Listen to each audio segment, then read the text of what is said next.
दोस्तों नमस्कार, युग का इंसाफ न्यूज लाइव चैनल पर मैं हूं जया शेट्टी। आप सभी का स्वागत करती हूं हमारे चैनल पर। लगातार खबरें देखने के लिए हमारे चैनल को सब्सक्राइब, लाइक एवं शेयर जरूर करें। ट्रांसपोर्ट व्यवसायियों ने दी अनिश्चितकालीन हड़ताल की चेतावनी। अर्थव्यवस्था की रीढ़ ट्रांसपोर्ट व्यवसायी की सरकार को चिंता नहीं। व्यवसाय से जुड़े करीब 20 करोड़ लोगों के सामने रोजी रोटी का संकट। डीजल की बढ़ती कीमतों से ट्रांसपोर्ट व्यवसाय पूरी तरह चौपट। नोटबंदी, जीएसटी और यहां तक कि कोरोना महामारी में जरूरी वस्तुओं समेत लोगों तक, मरीजों तक ऑक्सीजन पहुंचाने वाले ट्रांसपोर्ट व्यवसायियों से जुड़े वाहन चालकों, मालिकों, अन्य लोगों की परेशानी को दूर करने में सरकार पूरी तरह नाकाम रही है। लॉकडाउन के बाद डीजल की बढ़ती कीमतों ने ट्रांसपोर्ट व्यवसाय को पूरी तरह चौपट कर दिया है, लेकिन न तो केंद्र सरकार कोई मदद कर रही है, न ही राज्य सरकारें।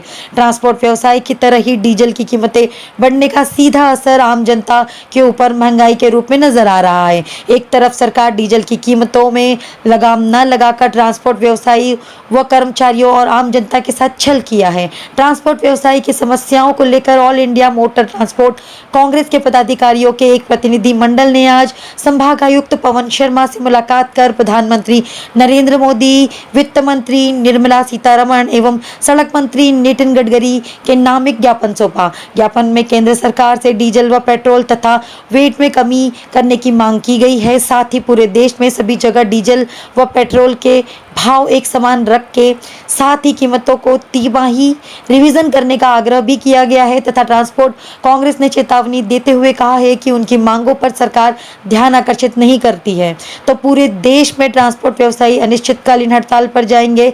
इस प्रकार ट्रांसपोर्ट व्यवसायियों को मासिक किस्त भरने में 6 माह की राहत दी जाए तथा ई-वे बिल की वैधता पहले की तरह रोजाना हर 100 किलोमीटर तक की जाने की मांग की गई है। डिमांड और सप्लाई में परिवहन और कोरोना में थोड़ा दिक्कत है और फिर 15 रुपए जनवरी से 16 रुपए बढ़े तो 16 रुपए की पेरिटी भाड़ा में नहीं, व्यापारी के साथ नहीं बिना किसी को इतना ज्यादा हम बोले इतना भाड़ा बढ़ा तो बोले गवर्नमेंट में कैसे व्यापार। पर मार्केट में तो अब नॉर्मलिटी आ गई है ना कि बहुत कंज्यूमर्स 2-3 रुपए में डीजल तो हम वेरिएशन हम लोग व्यापारी कंज्यूमर प्रोडक्ट्स हैं जो असेंशियल कंज्यूमर। कपड़ा तो आदमी कह सकता है नहीं खरीदूंगा, इलेक्ट्रॉनिक रोटी, दाल, चावल, आटा, सब्जी ये सब तो आ ही रहा होगा, पर वो सब महंगा होगा। उसमें कितने लोग चलाएंगे? ट्रकों के लिए सारी चीजें परिवहन होगी तभी सारी ट्रक चल पाएगी। तो उसको 50% ट्रक चल रहे हैं अभी। ईवे बिल अपना जो पैसेंजर गुड्स वाले हैं और ई कॉमर्स वाले ट्रक हैं वो चल रहे हैं। बाकी इंडस्ट्रियल ट्रक है, ओपन मार्केट के जो ट्रक है वो सब बंद है।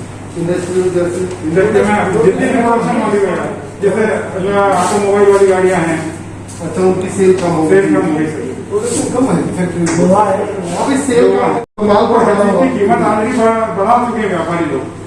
उसकी भाड़े अभी हमने बढ़ाए नहीं है, न बढ़े हैं और उन लोगों ने तो डीजल के नाम पर अपने कीमतें बढ़ा ली और प्रॉफिट कमा रहे जो हमारा सरकार से ये नहीं कहना था, हमने पैसा दिया हुआ है जिस तरीके से बस वालों को रेट फिक्स है, हमारा एक मिनिमम रेट किलोमीटर फिक्स आप कर देते, ये आपका मिनिमम रेट है।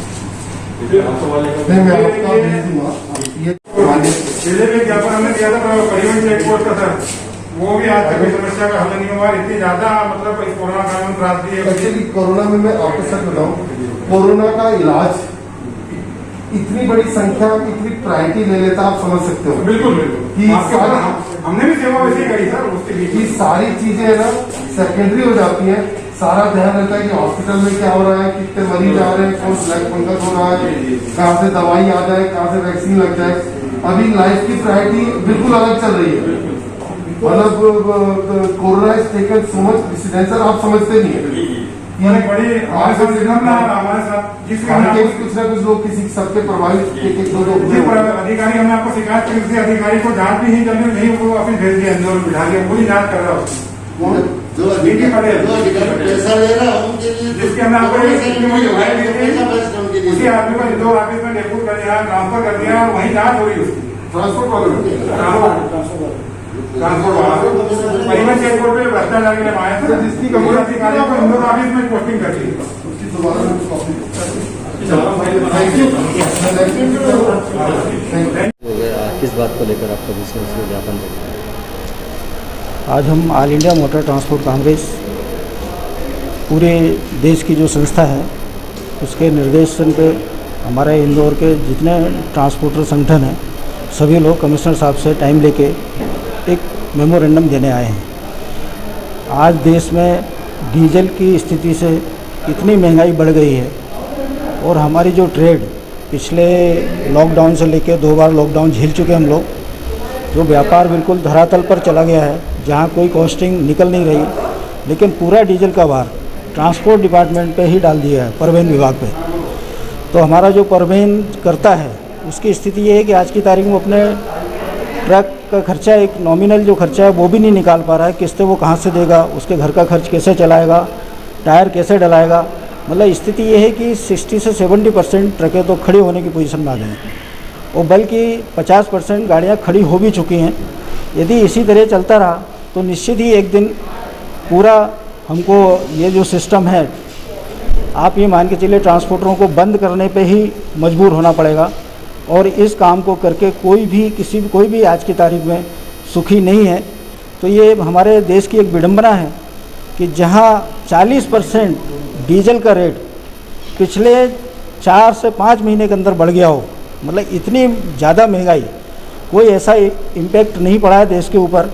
लेकिन देश में जो गवर्नमेंट है उसने एक ऐसा सोर्स देख लिया है कि जितनी रेवेन्यू जहाँ आम पब्लिक के जेब से ही रहा है, ट्रांसपोर्टर इसलिए भुगतान कर रहा है कि डिमांड सप्लाई की कमी होने के कारण, डिमांड सप्लाई का हमारा सब्जेक्ट है, उस कारण से आज मांग नहीं है तो हमारी गाड़ियाँ सप्लाई नहीं हो पाती हैं। तो किसी न किसी कारण से हम उस हिसाब से फ्रेट नहीं ले पा रहे हैं। जब Rakesh Tiwari, state president all India motor transport Congress Madhya Pradesh. तो आगे का आपका रहेगा आपका? आज मध्य प्रदेश में all India motor transport Congress के आह्वान पर हमने काला दिवस मनाया है। सभी ट्रकों पर काले झंडे लगाए हैं, दुकानों पर काले झंडे लगा के सरकार को चेताया है कि डीजल मूल्य वृद्धि वापस ली जाए।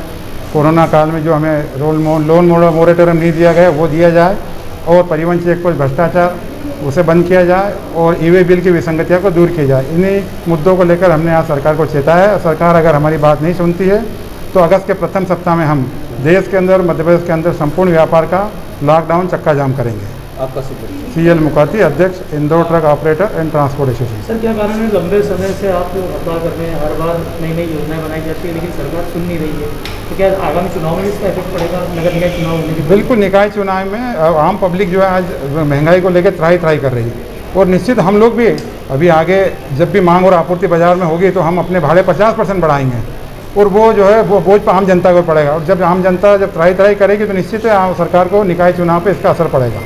क्या आगे आंदोलन, किस तरह आंदोलन किया जाएगा? इस तरह के आंदोलन अभी पूरे महीना कुछ न कुछ हमारे रेप का चलती रहेगी और सरकार हमारी बात नहीं सुनेगी तो निश्चित ही हम अगस्त के माह में लॉकडाउन चक्का जाम पे जाएंगे। इंदौर शहर में कितनी ट्रक मालिक और ट्रक संचालक चालक प्रभावित हुए हैं? कितने परिवार प्रभावित? अभी 50% ट्रकें जो है ऑलरेडी अपनी स्वेच्छा से खड़ी है क्योंकि उनको पूर्ति अपने मांग के हिसाब से नहीं मिल रहा माल, ना भाड़े मिल रहे हैं, तो उन्होंने अपनी ट्रकें खड़ी कर दी है और सब NPA हो रहे हैं, सभी का सिविल खराब हो रहा है। तो उनके सिर के ऊपर कर्ज का बोझ और पीछे परिवार को चलाने का बोझ, दोनों उन्हें बड़ा टेंशन में ले रहे हैं। तो हम तो लोगों को रोज़ जागरूक कर रहे हैं, नहीं तो कहीं आत्महत्याएं करना चालू कर देंगे लोग इसी तरह अगर चलता रहा तो।